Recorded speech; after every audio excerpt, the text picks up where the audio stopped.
Today we will be discussing a very important aspect, communication. Communication is very important in our day-to-day life, whether it is personal, professional, or your obligation towards society. What is communication? Communication is a two-way process where you require a sender, a receiver, and you have to have a message and a feedback system. That's how the entire loop of communication gets completed. Now, there are two types of communication, verbal and non-verbal. The verbal communication, if you do the slicing or the percentage sharing of these two types of communication, the verbal communication has 45% of stakes, and the subdivision is words account only for 7%. We generally think that it is the words which have an impact, but they have a very minuscule representation of 7%. The tone, modulation, and volume accounts for 38%. That thus 45% is attributed to verbal communication and 55% is attributed to non-verbal communication, which includes your body language, breathing, and other movements which are there. Now, if you see the clear indication or demarcation of verbal and non-verbal communication, the words have least importance, but the delivery, the body language, and the other aspects, they all constitute and gives you good communication skills. Now, verbal communications, you will find that you communicate verbally through speaking, listening, writing, and reading. So these are various forms of verbal communication. Now, what are the merits of verbal communication? Firstly, it is more personal and informal. It makes immediate impact because when you are speaking, it has got instant impact on you. It provides opportunity for interaction and feedback. You can get an instant feedback and you can improve yourself. It helps us to correct our messages according to the feedback. I already told you. It is very fast and non-expensive. But it has got certain demerits also. A word once uttered can't be taken back. Impact may be short-lived. It can be forgotten easily. And there is no legal evidence of oral communications. So, the barriers, you see, there are a large number of barriers in communication which hinders your communication capabilities. These are noise, assumptions, and misconceptions. At times we assume things and misconstrued those things.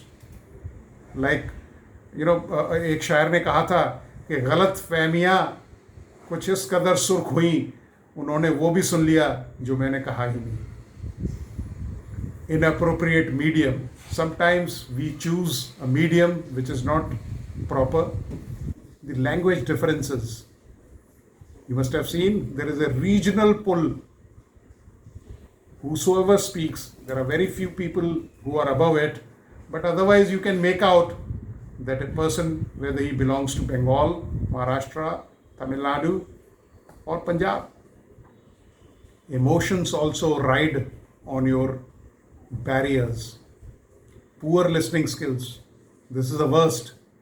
These days, we have no patience to listen to others' views and various other distractions, because the kind of multitasking which we are doing, the kind of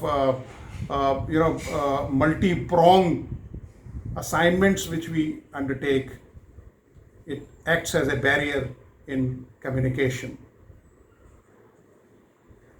Now, there are also other barriers like semantic barrier, which may be, language oriented. You have organizational barriers.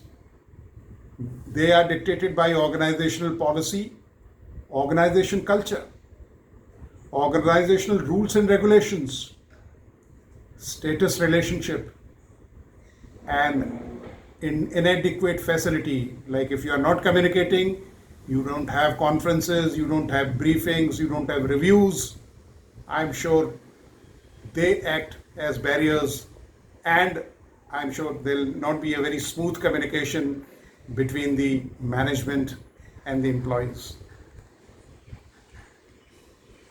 Now, there are certain psychological barriers also.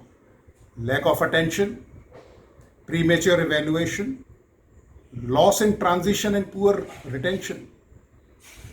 Because our attention span is about 7 to 8 minutes, and it is becoming wafer thin. It is getting thinner. Then distrust of communication, failure to communicate properly. We are not able to communicate properly. We do not know how to frame our sentences, how to concise the content, and how to deliver that content. The non-verbal communication, you must have seen, it includes unwritten, unspoken messages, both intentional and unintentional. So it is everything except the words.